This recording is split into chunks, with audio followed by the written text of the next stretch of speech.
Hey guys, and welcome to the channel. Today we are at BeerX 2026. I'm here with James from French Jupps Malt. James, there are some burning questions people want to know, and you are the man to let us know some of the answers, I reckon. Let's do it. All right, let me just get the first question up. So, what is one of the biggest mistakes brewers make when using roasted malts?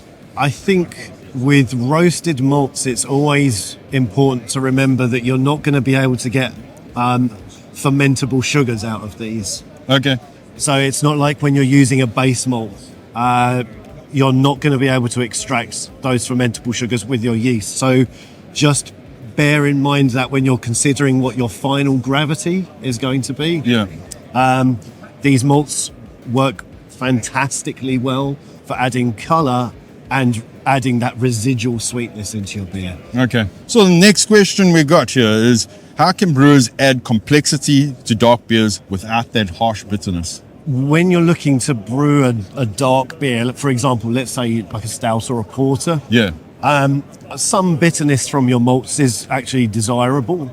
And from our range of 14 malts, really the few that you're going to get that slightly more bitter or smoky character from is going to be in the three chocolate malts, as well as our black malt and roasted barley. A little can go quite a long way. Okay. So I would suggest if you want to reduce the levels of bitterness, maybe scale back your inclusion rate of your chocolate or black malts. Or if you want a slightly smoother flavour and a less smokier character, maybe consider looking at something like our roasted barley, which is unmalted. Yeah, okay. Next question we have is, why do some roasted malts taste smoother than others? Some of the roasted malts will taste smoother, as in less bitter. Is that possibly, or just smoother? Yeah, without getting that harsh kind of astringency that you would get from some malts. Yeah, so they're roasted for very different lengths of time. So with the crystal malts, these are steeped and germinated, and then roasted. So you're going to get a sweeter, complex flavour, but not so much of that smoky flavour. Maybe a hint of coffee in there. Okay. With the darkest roasted malts, they're roasted for extended periods of time. Okay. So you're going to get some smoky, chocolatey, coffee, even slightly like smoky barbecue cold notes. Yeah, yeah. So yeah, if you're looking for something smoother or sweeter, choose one of perhaps our lighter patent malts. Okay. But if you want a big kick, go for our chocolate malt or our black malt. All right, no, perfect. Next question we have, what is one speciality malt that instantly improves a stout recipe? For a stout, I would always look at going towards our chocolate malt. Okay. If you're looking at perhaps an Irish stout, I would always recommend going towards a roasted barley. Roasted barley, yeah. But while those two of our darkest patent malts, which are kilned, will give you a lot of colour and some of those smokier profiles, I always like to encourage people to explore layering. Okay. So why not layer one with an amber malt to bring out some of those more biscuity profiles? Or like the caramel, so it's going to give you the caramel, and the crystals are going to give you that more the caramel toffees and stuff. Absolutely. Like that. So you've got that sweeter character balanced with something a bit more biscuity. Yeah. And then something dark and smoky. Yeah, and all those flavours kind of gel together all the time really well. Absolutely. It's like any recipe.